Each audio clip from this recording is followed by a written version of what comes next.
Coucou les poissons, j'espère que vous allez tous très bien. On se retrouve pour les énergies du mois de novembre, les énergies d'automne.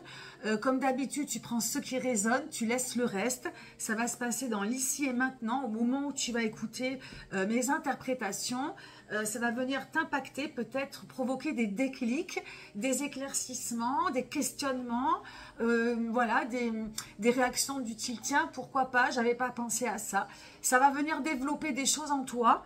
Et encore une fois, tu prends ce qui te parle, tu laisses le reste. Hein, il n'y a pas de vérité figée, il n'y a pas de prédiction, pas d'injonction, que du conseil et des messages pour, encore une fois, peut-être t'aider à comprendre certaines choses, certaines zones de ta vie. On commence tout de suite avec le thème. Alors, on a deux arcanes majeures. Deux belles arcanes majeures d'ailleurs. Toutes les cartes sont belles de toute façon. Hein, je vais essayer d'ouvrir le plus possible pour que tu puisses faire ta petite tambouille. Alors on commence avec le thème, l'inspiration, voire la direction. Toujours là c'est pareil, il n'y a pas de choses figées. Ça peut être le thème et ça peut être ce qui va venir t'inspirer pour ce mois de novembre ou la direction dans laquelle tu souhaites aller. Eh bien tatatam, c'est le soleil. Le soleil qui porte le numéro 19, hein, qui est dans les dernières cartes d'un cycle, d'un parcours initiatique, du cycle des grands moments du tarot. Le soleil qui parle donc de lumière, de rayonnement, de solidarité, de nouvelle vie, d'association. C'est de la construction, c'est un petit peu la lumière qui se fait. Alors ça peut être comme un eureka, comme une nouvelle compréhension, comme une nouvelle, voilà, le soleil qui réapparaît enfin ou qui continue, hein, après tout, voilà, ça vient un petit peu illuminer ce mois de novembre, mais comme si comme si tu levais le voile enfin. Il y a voilà, peut-être des vérités, peut-être un allègement, il y a de la lumière, il y a du rayonnement, il y a une envie de comprendre, une envie de construire quelque chose de nouveau. Voilà, on peut parler de maison, on parle ici avec les deux personnages principaux d'association, d'entraide, mais de nouvelle indépendance, d'amour réciproque. Le soleil, il vient parler de la connotation de tourner un petit peu le dos au passé pour aller de l'avant. Hein. En fait, le soleil, il a construit beaucoup de choses. Enfin, il y a eu beaucoup d'étapes de franchies. Et arrivé au soleil, c'est comme si la lumière se faisait et on tourne le dos à tout ce qui s'est passé. On coupe avec le passé eh bien, pour construire un nouveau projet, de nouvelles choses à venir. Hein. Donc, le soleil brille. Attention, le soleil peut brûler aussi. Donc ça, c'est les bons aspects du soleil. Le soleil, s'il brûle, hein, ça peut faire référence donc à l'excès, à l'absence aussi parfois, à l'absence de soleil. Hein. Le soleil, du coup, voilà, si tu as envie qu'il réapparaisse dans ta vie, c'est qu'actuellement, il n'y a peut-être pas de soleil, il y a peut-être beaucoup d'obscurité, beaucoup de nuages, peut-être beaucoup de soucis, etc. Donc, c'est encore une fois, dans cette carte, ça peut t'indiquer eh bien, voilà, que tu peux être au devant de lumière si tu le souhaites. Le soleil peut réapparaître et ça peut, parce que peut-être qu'actuellement tu es en manque. Hein, voilà. Donc, on va considérer ce soleil comme un moteur dans ta vie et donc une inspiration pour ce mois de novembre. Alors, on va commencer avec la première énergie, l'énergie principale. Évidemment, chaque poisson va vivre des choses différentes. Il n'y aura pas que cette énergie. Là, je vais te parler de cette énergie en particulier. Et ça parlera à certains ou certaines et peut-être pas à d'autres. Valet de coupe. Alors, coupe, on est dans les émotions. Hein. Le poisson est un signe d'eau, est un signe d'émotion. On va d'ailleurs traverser l'ère du scorpion, qui est aussi un signe d'eau, qui est aussi un signe d'émotion, d'intuition, de profondeur, voire d'abysse. Même si on n'est pas scorpion, on va tous faire du scorpion. Donc, ça peut beaucoup challenger les poissons et tous les signes d'eau, où on peut se sentir très à l'aise, ou au contraire, ça peut venir un petit peu bousculer. Ce valet de coupe, il est un peu fébrile, il est un petit peu à fleur de peau, il redécouvre, on dirait, un petit peu la vie. Hein, n'oublions pas que ce soleil vient peut-être faire lever le voile, peut-être mettre en lumière des choses. Et là, pour l'heure, il est peut-être un peu fatigué, un peu voilà, fébrile. Le cœur est peut-être un petit peu abîmé. Il y a peut-être des choses que tu as traversées récemment qui ont été difficiles. Et c'est comme si tu réapparaissais un petit peu fatigué, mais le cœur à la main. Hein, la main au cœur ou ton cœur dans la main, tu vois, avec une espèce une envie, tu vois, comment dirais-je, une envie d'aimer, une envie de vivre, une envie d'y croire, une envie de le remplir, ce cœur. Hein. C'est un peu, tu vois, la coupe, voilà, il tient sa petite coupe, hein, la coupe, ça représente le cœur et les émotions. Et il remonte à la vie comme étant un peu appauvri, un peu désabusé, avec ce cœur vide. Alors ce cœur vide parce que voilà, peut-être trop d'émotions, peut-être des pleurs, peut-être pas, peut-être que les émotions justement elles sont là à fleur de peau et qu'elles n'arrivent pas à sortir. Et c'est un petit cœur à remplir, un petit cœur à chérir. Et voilà, il y a cette envie vraiment de revivre, et voilà, de se regonfler d'amour, d'amitié peut-être. Et voilà, il y a beaucoup de fragilité, beaucoup de sensibilité, beaucoup de choses fragiles. Hein. Je répète ce mot, voilà, une envie vraiment d'être chérie, une envie voilà, de recommencer peut-être quelque chose à zéro. Et c'est ça le soleil, hein. C'est le soleil, il vient recommencer à zéro, il vient construire, il parle de nouvelle vie, il parle de construction, d'entraide aussi. Donc il y a plein de connotations entre ces deux cartes qui sont assez jolies et qui reviennent de loin. Donc voilà. Allez, j'avance un petit peu. Ça, c'est justement le côté cœur. Alors, le côté cœur, on est sur la... Ah non, il y avait 3 arcanes majeures. Pardon, j'ai dit qu'il n'y en avait que 2, il y en a 3. J'avais oublié l'empereur qui est sur le côté cœur. Et lui, il vient marquer un peu de rigidité justement dans le côté cœur. Alors, cet empereur, ça parle de quoi? C'est une énergie masculine. Alors, que tu sois homme, que tu sois femme, il va falloir adapter plein de choses. Si tu n'as pas de partenaire, ça marche aussi pour toi. Ça peut marcher sur quelqu'un.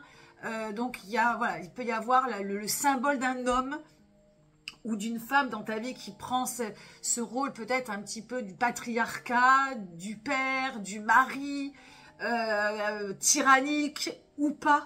Peut-être l'envie voilà, de retrouver une vie comme ça avec un peu un cadre. Hein. L'empereur, il pose un cadre. L'empereur, il porte le numéro 4 et le 4, c'est le cadre, la stabilité, la sécurité. L'empereur parle de pouvoir, de dominant-dominé. Donc ici, l'empereur, ça peut être toi qui demande un cadre, qui demande de la sécurité, qui demande de la stabilité dans tes relations. Alors ça peut être avec le mari ou la femme, ça peut être avec les amis, ça peut être avec la famille, ça peut être aussi avec toi-même. Tu aimerais, tu es seul, tu aimerais voilà, retrouver une vie à deux ou même une vie sociale, tu vois, et retrouver une stabilité, un cadre. Voilà, après cet empereur, ça peut être quelque chose que tu subis, une énergie dont tu ne veux plus de quelque chose de carré, tu ne veux plus de patriarcat, tu ne veux plus qu'on te dicte ce que tu as à faire. Voilà, ça peut parler de tyrannie, enfin quand j'emploie des mots forts, les mots clés de cet arcane, mais voilà, tu ne veux plus être dominé ou avoir la sensation d'être justement dans ce cadre. Tu veux peut-être le quitter. Donc, à toi de voir, cet empereur, il vient en tout cas amener un moment fort dans cette vie, dans la vie affective, est-ce que je désire quelque chose de stable, de sécurisant, de retrouver un homme, un vrai, ou une femme, une vraie, tu vois, voilà, dans le côté de la sécurité, de la stabilité, ou au contraire, je veux m'écarter de ça parce que je subis, je ne veux plus subir, etc., etc. Donc, on a plusieurs polarités au niveau de cet empereur, au niveau de ce minimum maximum, au niveau de ce cadre. Est-ce que je veux un cadre ou est-ce que je veux sortir du cadre? Voilà hein, ce que je peux dire autour de l'empereur. Donc je laisse diffuser ça, je ne vais pas trop en dire. On passe au côté taf. Et si tu n'as pas taf, activité, projet. On a aussi un 4. Un un 4 de bâton. Donc dans ce mois de novembre, les poissons, il y a cette, tu vois, par rapport à cette première énergie qui est un peu, tu vois, un petit peu comme un petit oiseau blessé, avec ce soleil qui vient amener la lumière, qui vient t'amener de l'espoir, qui vient t'amener le signe d'une nouvelle vie, d'une nouvelle construction, peut-être un nouveau foyer, peut-être un nouveau travail, peut-être un nouveau couple, une nouvelle histoire, peut-être il y a en tout cas quelque chose de nouveau qui est en train de se dessiner. Et comme toutes les choses nouvelles, eh ben, il y a besoin peut-être d'un nouveau cadre, de nouvelles habitudes, d'une nouvelle sécurité, de nouvelles routines. Et le 4 de bâton parle de ça, parle de routine. Le bâton, je te le rappelle, c'est l'énergie pure, créativité, instinctivité, vitalité, c'est de l'ancrage. Et du coup, ce 4 de bâton, c'est moi ce que j'appelle le minimum maximum. Il vient ici parler de routine. Alors, où on est dans quelque chose dont tu as besoin, hein, par rapport à ce que je viens d'énumérer, ou au contraire, tu as besoin de changer de routine. Tu en as marre de faire toujours la même chose au niveau du travail. Hein, donc là, on est au niveau du travail, des activités ou du projet. Ça tourne en rond, hein, comme le serpent qui se mord la queue. On finit par trouver sa vie monotone et ennuyeuse. Et du coup, on pète un peu un câble, on a envie un peu de changement. Donc, ce 4 de bâton, c'est toujours pareil. Ou c'est un cadre, un nouveau cadre que tu veux... alors, j'ai pas envie de dire t'imposer, mais un nouveau cadre que tu veux construire. Ou au contraire, tu en as marre de te faire toujours la même chose et tu as envie d'en sortir. Donc, encore une fois, hein, ça va parler de travail, ça va parler d'activité, ça va parler de projet. Donc, à toi de voir si tu fais rentrer de la nouveauté. Si tu fais rentrer la nouveauté ou au contraire si tu es dans quelque chose de fluide, de léger qui te convient parce que des fois on a besoin de rester dans cette énergie de 4. On a besoin de s'installer longtemps dans une routine pour que l'effet escompté soit positif et bon pour soi. Hein. Voilà. En tout cas, il y a cette idée de cadre hein, et j'ai envie de te dire que le soleil, c'est 15 plus 4 aussi. Hein, donc on a, je ne vais pas rentrer dans les détails pour pas te perdre, mais on a aussi dans le soleil, sur cette nouveauté, sur cette nouvelle lumière, il y a cette envie de reconstruire quelque chose, un nouveau carré, on va dire. Allez, j'avance un petit peu sur la santé, donc santé psychique, spirituelle, qui peut avoir une incidence sur le physique, c'est la 10 d'épée. Alors la 10 d'épée, c'est la transition avec l'as de coupe. La 10 d'épée, on a un intellect, un mental qui a bien fait son travail, on a les idées claires et on est capable dans le 10 d'épée d'entendre l'autre, d'écouter l'autre et de le concevoir. Et à partir de là, on n'est plus à mouliner dans sa tête en solo sur soi et tatata. On est en train de se dire, bah tiens oui, il y a quelqu'un d'autre, qui est en train de penser différemment et on accepte, on l'écoute et on accepte ce qu'il a à dire. Et c'est à ce moment-là que les sentiments se créent et qu'on est en train de tomber dans la vie affective et dans l'affect. Ce qui est pas mal avec cette première énergie, hein, je pense qu'il y a besoin ici de retrouver un certain échange au niveau du cœur. Et ce 10 d'épée peut être important. Alors, ce 10 d'épée, s'il est bien aspecté, c'est qu'il y a justement cette écoute, cette acceptation que l'autre est différent de soi, qu'il a des choses à dire, il a des choses à écouter, on a des choses à écouter de l'autre, etc. Donc ça, c'est très bien. Il y a la voix du cœur, et ça va venir, ta guidance est très fluide pour le mois de novembre, j'adore. Du coup, voilà, ça va laisser passer, ça va laisser de la place au cœur, aux émotions, aux sensibles, et c'est super. Ou, si tu restes bloqué sur toi, cette carte, la transition ne se fait pas, on refuse l'autre, on peut donc du coup être en blocage émotionnel, en crise émotionnelle, et donc voilà, et de ne pas accepter l'autre, eh bien ça va causer... causer de l'ingratitude, causer ouais, des disputes, et puis ça va agir forcément, là on est sur la santé, donc ça va agir sur le psychisme, d'être en dispute, d'être en conflit, de ne pas gérer ses émotions, ou d'être trop, comment dirais-je, trop fermé à l'autre, de n'écouter que soi, ou de ne pas concevoir ce que l'autre a à dire. Ça va forcément faire craquer un peu le corps.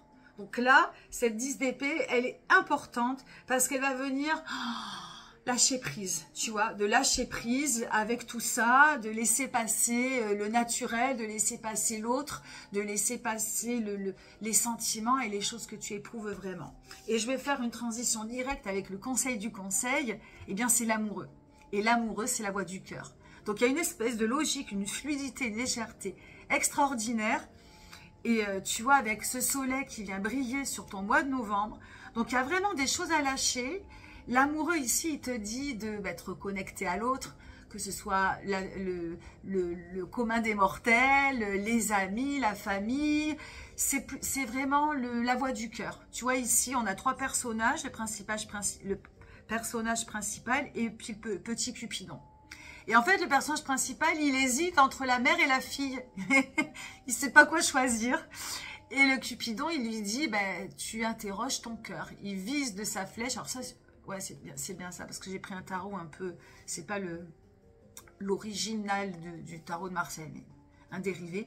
Et le Cupidon vient lui viser le cœur pour lui dire, voilà, il y a pas, n'écoute pas les uns, n'écoute pas les autres. Écoute ce que dit ton cœur. Donc l'histoire ne nous dit pas s'il a choisi la mère ou la fille, mais en tout cas, il lui indique d'écouter son cœur. Et c'est ça que je vais te conseiller aujourd'hui pour faire vibrer tout ce mois de novembre, c'est d'écouter ton cœur, de reconnecter à la vie, à l'amour inconditionnel, à la beauté du tout, tu vois, à la beauté des choses, à la beauté de la vie, et de lâcher prise, voilà, sur des conflits de parole. Tu vois, ça peut aussi être en rapport avec ici quelque chose voilà, pas en dire masculin parce que toutes les énergies sont bonnes, mais voilà, de lâcher avec la rigidité, de lâcher avec tout ce qui représente la rigidité, de lâcher prise vraiment avec presque même le cadre, et de revenir vraiment à des choses qui font vibrer le cœur. Voilà, voilà ce que je peux dire les poissons sur ta guidance du mois de novembre. Hein, tu prends ce qui te fait plaisir.